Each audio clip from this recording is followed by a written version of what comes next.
De acordo com o juízo comum, magia e bruxaria estão mais ou menos numa relação de sinonímia, embora magia assinale algo mais elevado, mais nobre, mais decoroso. A magia pode ser perigosa e terrível, mas nunca é desprezível.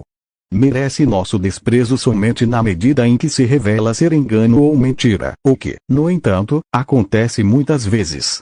A magia pode ser natural ou cerimonial.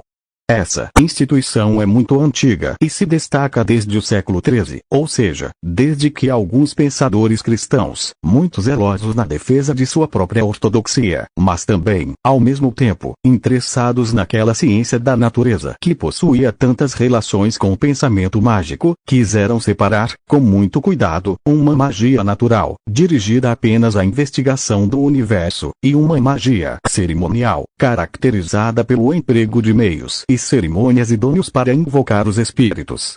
A primeira forma de magia era, evidentemente, do ponto de vista cristão, legítima, a segunda não.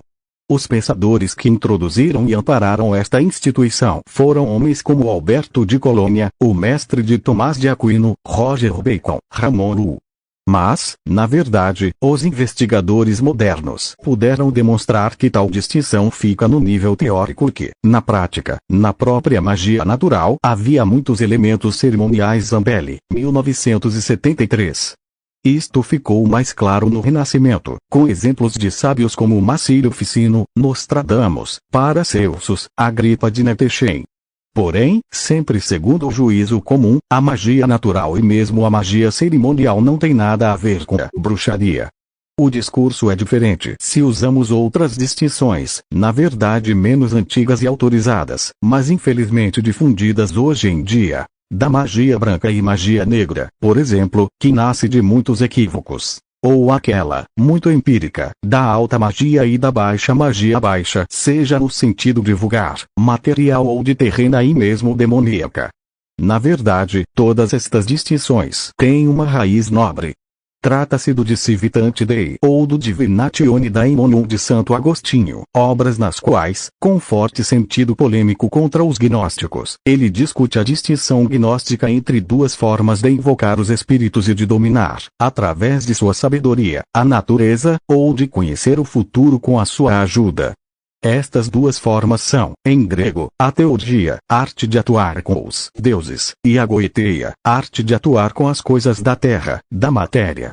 Atuando em teurgia, diziam os gnósticos, referimos-nos apenas a espíritos bons, puros, superiores, com cerimônias puras e em situações sempre boas. Atuando em goeteia, o que permanecia, ao nível teórico, coisa vergonhosa e perigosa, pois proibida, entramos em contato com espíritos maus, inquietos, infelizes, que buscam sacrifícios impuros para manifestarem-se e sempre gozam com o sangue e outras coisas sujas.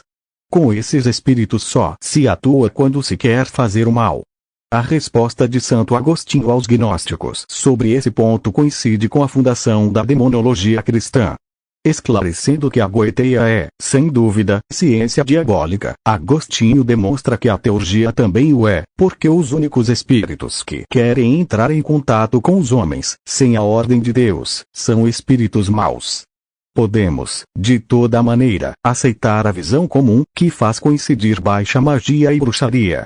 A resposta a essa pergunta, se quer ser correta, tem que ser colocada em dois níveis distintos: histórico e antropológico. No histórico, o saber mágico apresenta-se como um conjunto complexo de fatores, uma visão do mundo orgânica, que também permite a ação prática nas coisas.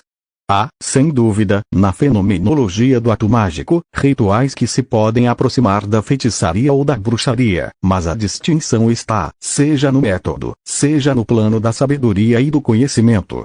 O mago age porque, na medida em que conhece as relações entre as coisas, a bruxa só conhece, e de forma mecânica, alguns atos que determinam alguns efeitos nas relações de causa e efeito. No nível antropológico, de qualquer modo, a distinção entre magia e bruxaria fica pouco evidente, e vemos alguns pesquisadores usarem diferentemente, no Basic English, que se tornou a linguagem oficial das relações científicas, a palavra magia e a palavra witchcraft. Como nem a história nem a antropologia nos dão respostas claras, fiamo-nos no raciocínio fenomenológico. O espanhol bruxa e o português bruxa são palavras usadas no mesmo sentido em que se usaram strega em italiano, sorcière em francês, witch em inglês, esche em alemão, e todas estas palavras traduzem o que nos documentos latinos, a partir do século XIII, se entendia por palavras como encantatrix ou maléfica. As palavras trix ou striga se afirmaram, no sentido que nos interessa, só mais tarde. Menos frequentemente se usou também lamia e arlia. Nossa cultura europeia tem duas raízes. A primeira é bíblica, a segunda greco-romana. Estas raízes não são primígenas. Atrás de ambas há uma ampla história de encontros, de relações, de misturas. Nós, aqui, não podemos falar disso. Limitamo-nos, então, à Bíblia e aos gregos e romanos. A Bíblia proíbe que, em sua tradução latina, carmina, incantationes, maleficia, ela condena os arrioli e os encantadores. Ela proíbe, também, toda forma de investigação do futuro e de interrogação dos mortos, como se vê no episódio do rei Saul e da pitonisa de Endor. Gregos e romanos têm uma atitude diferente. Sem dúvida há homens, e sobretudo mulheres, que fazem prodígios, até trazer a lua do céu e fazer com que a corrente dos rios corra ao contrário, subindo da foz à fonte. Mulheres que podem, também, controlar a metamorfose de seres humanos em animais e dar ordens aos mortos. Desde as divinas Circe e Medeia, filhas do sol, até as encantatrices, algumas repugnantes, das quais nos falam Virgílio, Ovídio, Horácio, Lucano, Estácio e Apuleio, a cultura clássica nos oferece um quadro fenomenológico completo da bruxaria. Mas tudo isso é chamado Carmen ou então cantos, ou seja, fórmula mágica, ou simplesmente maleficium, isto é, eufemisticamente, mal feito, crime. A cultura medieval, muito antes do Renascimento, se enche de literatura latina. Os poetas latinos são inclusive auctoritartes, ou seja, é difícil recusar o que eles apresentam como fatos seguros e verdadeiros. Santo Agostinho será obrigado a construir uma completa e complexa teoria teológica e demonológica para demonstrar que os prodígios mágicos são somente enganos demoníacos. Frente aos prodígios e rituais dos magos, entretanto, o papel da encantatrix torna-se ao mesmo tempo mais simples mas também mais obscuro, mais mau. O magus conhece as leis ocultas do universo, lê o caminho das estrelas, sabe quais são as relações entre os planetas, as pedras preciosas e a alma humana. É um sábio. A encantatrix não sabe ou não tem o cuidado de conhecer as coisas que emprega para atuar, e atuar de maneira má. A encantatrix é maléfica, porque faz o mal, feiticeira de fazer. Ela atua, sobretudo, em três direções. 1. A metamorfose. A encantatrix pode transformar-se em animal, frequentemente uma ave de rapina noturna, como um morcego ou uma coruja, e nessa forma perturbar sobretudo as crianças, sugando-lhes o sangue até a morte. Na origem, esta crença era estruturada ao contrário. Havia gênios maus que tomavam forma de pássaros sugadores de sangue e de dia de velhas mulheres. A encantatrix pode também transformar os outros em animais. 2. A encantatrix atua como xamã, viaja ao país dos mortos, fala com eles e graças a eles prediz o futuro. 3. A encantatrix também faz, com seu Carmen, seu cantos, rituais e ervas que ela conhece, maleficia que dão ou tiram amor, que matam as crianças no próprio seio materno, que podem chegar até a morte. Essas são as características das encantatrix, que a antiguidade e a Idade Média nunca esqueceram, mas que ao longo de muitos séculos ficaram no fundo das crenças comuns. Com a Idade Média, entraram em contato com a cultura cristã, que permanecia bíblica e romana e não admitia a realidade dos poderes mágicos, e também com crenças novas de origem céltica, germânica, inclusive, mais tarde, eslava e báltica. As crenças em sua expressão folclórica muitas vezes se assemelham, mas a Igreja não parecia preocupar-se com todas aquelas coisas que ela chamava superstitiones, vanitatis, mivini, 1850. Entre o século IX e o século XI, por exemplo, em algumas regiões alemãs, muitas mulheres confessavam aos curas que, à noite, enquanto seus corpos jaziam ao lado do marido na cama, seus espíritos voavam em cortejo atrás da deusa Diana. Segundo os curas que relatavam estas confissões, os bispos reagiam rindo e respondiam que tudo isso eram apenas sonhos de pobres mulheres insatisfeitas. Migne, 1853. Os bispos alemães do século XI parecem-nos de acordo com o Dr. Freud. Mas o que aconteceu nas sociedades cristãs, uns séculos mais tarde? A crise do século XIV, que começou como uma série de anormalidades agrícolas muito desfavoráveis, e teve seu ápice na peste negra de 1348, criou uma situação muito ruim, que continuou até a metade do século XVII, caracterizada por epidemias, carestías, fome e mortalidade, sobretudo de crianças. No nível religioso, aconteceu que, nestes mesmos séculos, a Igreja teve que fazer frente a muitas heresias e, depois, sofrer a Reforma Protestante, que a cortou em duas. No nível político, estes séculos, desde o XIV até o XVII, foram os mesmos em que se tentou criar os estados absolutistas modernos, que não admitiam que ninguém nem nada pudesse fugir do seu controle. Insegurança da Igreja que, com medo da heresia, perseguia velhas superstições das quais nunca, até então, havia cuidado. Desastres climáticos, econômicos e sociais, para os quais era necessário encontrar um bode expiatório a quem atribuir responsabilidade. Novo e duro controle da sociedade pelo Estado absolutista. Estas três circunstâncias, atuando ao mesmo tempo, foram a origem da caça às bruxas, como da perseguição de outros marginais, inclusive os judeus.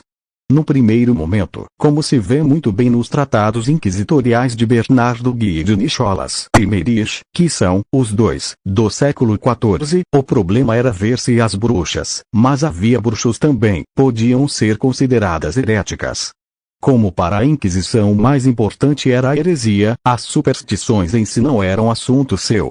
Mas, em muitíssimos casos, a insistência das denúncias, inclusive, ou melhor, sobretudo populares, de acontecimentos de bruxaria, obrigou os inquisidores a considerá-las.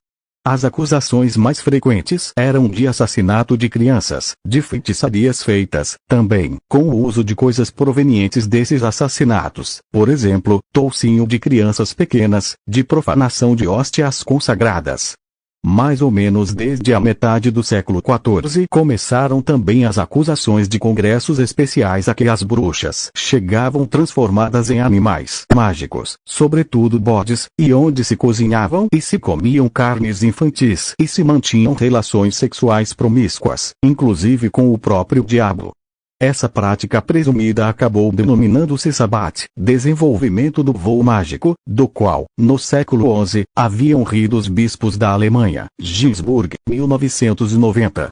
Uma grande quantidade de superstições até então dispersas convergiu para esta nova imagem das bruxas, que era a imagem de uma mulher má, aliada do diabo e enlaçada a ele através de um pacto, cuja tarefa era a derrubada da cristandade.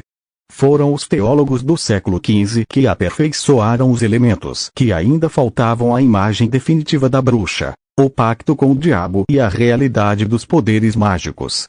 Foi uma revolução teológica e jurídica que inaugurou a caça às bruxas. Quero que me permitam acentuar o caráter disperso, como acabo de dizer, dos elementos que começam a compor a imagem da bruxa. Estes elementos se refletem nas palavras vulgares que compreendem o que os textos latinos continuam chamando incantatrix, maleficia, lamia. O italiano striga, strix refere-se à ideia de metamorfose e de vampirismo. O francês sorcière vem de sortes e indica, antes de tudo, uma técnica de conhecimento do futuro. O espanhol bruxa, o português bruxa e o alemão Esche referem-se ao caráter sagrado de antigas mulheres sábias, pagas, que habitavam os bosques, e provém de etimologias que indicam a madeira e as árvores. O inglês Witch indica a sábia germânica, a Wicca, veja-se o alemão Wissen, saber, conhecer. Características comuns da bruxa nos finais da Idade Média, como as que se veem no Malleus Maleficarum dos frades dominicanos. Kramer Sprenger, 1484. São Voo mágico, o pacto com o diabo, o assassinato das crianças, a destruição de farinha e de colheitas, a metamorfose animal. É a construção de um perfeito bode expiatório, ao qual, até a metade do século XVII, serão atribuídas as responsabilidades por toda a má sorte do Ocidente. O que, note-se, não significa que não existiam bruxas, no sentido de que não existissem mulheres que afirmavam, também espontaneamente, para ganhar dinheiro, serem bruxas. Mas, em última instância, o que era a bruxaria? Uma ficção, uma burla, uma mentira feita para enganar os ingênuos. Uma ilusão criada, inclusive pelas próprias bruxas, quando sob o efeito de substâncias alucinógenas ou de sonhos ou de loucura. O êxito, e existiram alguns casos, de poderes extrasensoriais. O resultado de um grande mito arquetípico, como sugeriu Carlo Ginzburg em livro recente, História Noturna. Talvez um misto de todas estas coisas. Quem estuda a bruxaria tem que lembrar que limitar-se à fenomenologia é mais prudente do que tentar uma tipologia, e que nunca será possível estudar as bruxas em si mesmas porque sua voz livre nunca chegou até nós, obrigados a estudá-las através dos documentos de teólogos e inquisidores. Indiretamente. O que vale, por fim, é que os clientes das bruxas são muito mais interessantes que as próprias bruxas. Porque as bruxas são, antes de mais nada, consolatrices afflictorum, vendedoras de sonhos e de ilusões de potência, de triunfo, de vitória, de vingança. E são bodes expiatórios dos maus pensamentos de uma sociedade cheia de desejos e de medo, de vícios e de impotência. A bruxaria triunfa quando não há esperança de outra redenção, nem social nem cultural. Eis porque a caça às bruxas foi uma grande tragédia. Não há